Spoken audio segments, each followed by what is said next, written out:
போன வீடியோல பணத்தை முக்கியமா எடுத்துக்கணுமா இல்லையாங்கிறத பத்தி நம்ம பேசணும். ஆனா ஒரு கேள்வி, நம்மள நிறைய பேருக்கு சம்பளம் வருது, வேலைக்கும் போறோம், பெரிய ஆடம்பர செலவுகளும் இல்ல. ஆனா மாச கடைசியில காசு எங்க போச்சுன்னு தான் தோணும். இன்னைக்கு அதுக்கான ஒரு முக்கியமான காரணத்தை பார்க்க போறோம். யாரும் கவனிக்காத ஒரு 5 சைலண்ட் மணி லீக்ஸ். நீங்க முடிவே எடுக்காம உங்க பணத்தை அமைதியா வெளியே கொண்டு போற கசிவுகள். வணக்கம். இது பணமும் பாதையும். பணத்தை பத்தி பெரிய பெரிய வார்த்தைகள் இல்லாம நம்ம அன்றாட வாழ்க்கையோட தொடர்பு படுத்தி பேசுற ஒரு பயணம். வாங்க தொடர்ந்து பேசுவோம். இது நம்மள நிறைய பேரோட நிலைமை.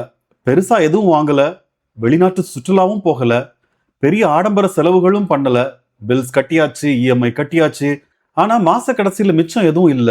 அப்போ காசு எங்க போச்சு? இதுக்கு பதில் கண்டுபிடிக்க ஒரு சின்ன விசாரணை செய்யணும். முதல்ல சைலண்ட் லீக்னா என்னன்னு புரிஞ்சுக்கலாம். இது நீங்க திட்டமிட்டு செலவு பண்ற பணம் இல்ல. பொதுவா இந்த செலவுகள் 4 தன்மைகள் கொண்டிருக்கும். மறுபடி மறுபடி வரும், சின்ன தொகையா இருக்கும், தானாவே கழிக்கப்படும், முக்கியமா நம்ம கவனத்துக்கு வராது. அதனால தான் இத சைலண்ட் லீக்ஸ்னு சொல்றோம். ஒரு முடிவே எடுக்காம பணம் கசிகிற நிலை. இத மதன் வழியா பார்ப்போம். இது ஒரு எடுத்துக்காட்டு கதை. மதனுக்கு மாச சம்பளம் 35,000 ரூபாய். பட்ஜெட்டும் வச்சிருக்காரு. பெரிய ஷாப்பிங்கும் இல்ல, ஆடம்பர வாழ்க்கையும் இல்ல, தேவையான செலவுகள் மட்டும்தான். ஆனா மாச முடிவில் மிச்சம் என்னவோ 0 தான். காசு எங்க போகுதுன்னு அவருக்கே புரியல. வாங்க அந்த கசிவுகளை கண்டுபிடிப்போம். முதல் கசிவு, பயன்படுத்தாத subscriptions. OTT, mobile app, gym membership. ஒரு காலத்துல பயன்படுத்தியிருப்போம், இப்போ பயன்படுத்தவே மாட்டோம். ஆனா பணம் மட்டும் தொடர்ந்து போய்கிட்டு இருக்கும். மாசத்துக்கு ஒரு 600 ரூபானா பெருசா தெரியாது. ஆனா ஒரு வருடத்துக்கு 7,200 ரூபாய். பயன்படுத்தாத சேவைக்கு இவ்வளவு பணம் போகுது. ரெண்டாவது கசிவு, ஃப்ரீ ட்ரையல் ட்ராப். ஒரு ஆப், ஒரு சாஃப்ட்வேர், ஒரு ஆன்லைன் சர்வீஸ் இலவசம் தானேன்னு பதிவு பண்றோம். பிறகு கேன்சல் பண்ண மறந்துடுறோம். ட்ரையல் முடிஞ்சதும் பணம் தானா கழிய ஆரம்பிக்குது. கார்டில் ஆட்டோ டெபிட் ஏற்கனவே செட் பண்ணியிருப்போம். நோட்டிஃபிகேஷன் வந்தாலும் கவனிக்க மாட்டோம். இப்படி பயன்படுத்தாத 1 அல்லது 2 ட்ரையல்ஸே வருடத்துக்கு சுமார் 1,800 வரை எடுத்துரும்.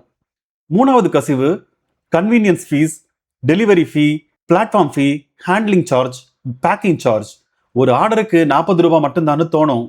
ஆனா அந்த 40 ரூபாய் பொருளுக்காக இல்ல, வசதிக்காக. அடிக்கடி ஆர்டர் பண்ணுனா அதே சின்ன தொகை வருடத்துக்கு சுமார் 9,600 ரூபாய் ஆகிடும். அதுதான் சைலண்ட் லீக்கோட சக்தி. நாலாவது கசிவு, சின்ன தினசரி செலவுகள். டீ, ஸ்நாக்ஸ், சின்ன யூபிஐ பேமெண்ட். ஒரு நாளைக்கு 50 ரூபான்னா பெருசா தெரியாது, இவ்வளவு தானேன்னு தோணும். ஆனா தினமும் நடந்தா வருடத்துக்கு சுமார் 18,000 ரூபாய். ஒவ்வொரு செலவும் தனியா பார்க்கும்போது சின்னதா தெரியும், ஆனா சேர்த்தா அது ஒரு பெரிய தொகை. இதுதான் பலருக்கும் தெரியாத கசிவு. அஞ்சாவது கசிவு, வங்கி கட்டணங்கள், SMS alert charges, card annual ஃபீ, லோ பேலன்ஸ் பெனால்டி. இப்படி பல கட்டணங்கள் அமைதியா வசூலிக்கப்படும். ஒவ்வொன்றும் சின்ன தொகை தான், ஆனா தொடர்ந்து கழியும். பெரும்பாலான மக்கள் ஸ்டேட்மெண்ட்டை முழுசா படிக்கவே மாட்டாங்க. அதனால இந்த செலவுகள் நம்ம கவனத்துக்கு வர்றதும் இல்லை. இப்போ ஒரு கணக்கு பார்ப்போம். Subscriptions, free trials, convenience fees, daily spends, bank charges, இதையெல்லாம் சேர்த்தா சுமார் 3,000 ரூபாய் ஒரு மாசத்துக்கு.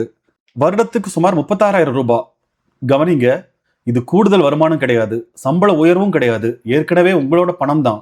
கசிவை அடைச்சாலே போதும். இங்க ஒரு முக்கியமான உண்மை இருக்கு.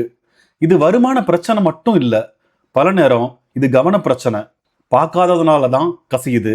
பார்த்தா புரியும், புரிஞ்சா நிறுத்தலாம். அதனால முதல் வேலை கசிவை கண்டுபிடிக்கிறது. அதுக்கு ஒரு சின்ன பயிற்சி. முதல்ல கடைசி ஒரு மாசம் பேங்க் ஸ்டேட்மெண்ட்டை முழுசா படிங்க. அடுத்தது ஆட்டோ டெபிட் பேமெண்ட்ஸ் எவ்வளவு இருக்குன்னு பாருங்க. மூணாவது, ஒரு மாசத்துக்கு எல்லா செலவையும் எழுதுங்க, சின்ன செலவுகளும் சேர்த்து. கடைசியா மறுபடி வர்ற செலவுகளை குறிச்சு வச்சுக்கோங்க. அதுதான் உங்க சைலண்ட் லீக். சரி, கசிவை கண்டுபிடிச்சாச்சு. இப்போ அதை அடைக்கணும். முதல்ல பயன்படுத்தாத சப்ஸ்கிரிப்ஷன்ஸை கேன்சல் அல்லது பாஸ் பண்ணுங்க. ரெண்டாவது, ஆட்டோ டெபிட் அலர்ட்ஸை ஆன் பண்ணுங்க, பணம் கழியும் போது உடனே தெரியும். மூணாவது, மாசத்துக்கு ஒரு முறை ஸ்டேட்மெண்ட்டை பார்க்குற பழக்கத்தை உருவாக்குங்க. இந்த 3 பழக்கங்கள் மட்டுமே பெரிய மாற்றத்தை உருவாக்கும். இப்போ மதன் கிட்ட திரும்பி வருவோம். அவர் ஸ்டேட்மெண்ட்டை படிச்சாரு, கசிவுகளை கண்டுபிடிச்சாரு, பயன்படுத்தாத செலவுகளை நிறுத்தினாரு, சம்பளம் அதே 35,000 ரூபாய் தான். வாழ்க்கையும் அதே தான். ஆனா இப்ப மாசத்துக்கு சுமார் 2,000 ரூபாய் மிஞ்சுது. அதை நேரா சேமிப்புக்கு மாற்றவும் ஆரம்பிச்சாரு. சேமிப்பை உருவாக்க புதிய வருமானம் தேவையில்லை. சில நேரம் கசிவை அடைச்சாலே போதும். இன்னைக்கே ஒரு வேலை பண்ணுங்க. உங்க பேங்க் ஸ்டேட்மெண்ட்டை எடுத்து பாருங்க. குறைஞ்சது ஒரு சைலண்ட் லீக்காவது கண்டுபிடிக்க முயற்சி பண்ணுங்க. இந்த வீடியோ பயனுள்ளதா இருந்தா நம்ம சேனலை சப்ஸ்கிரைப் பண்ணுங்க. அடுத்த வீடியோல தேவை எது, ஆசை எது, அதை எப்படி வேறுபடுத்தி பார்க்கறதுன்னு பேச போறோம். நன்றி. இது பணமும் பாதையும். உங்க பணம், உங்க பாதை.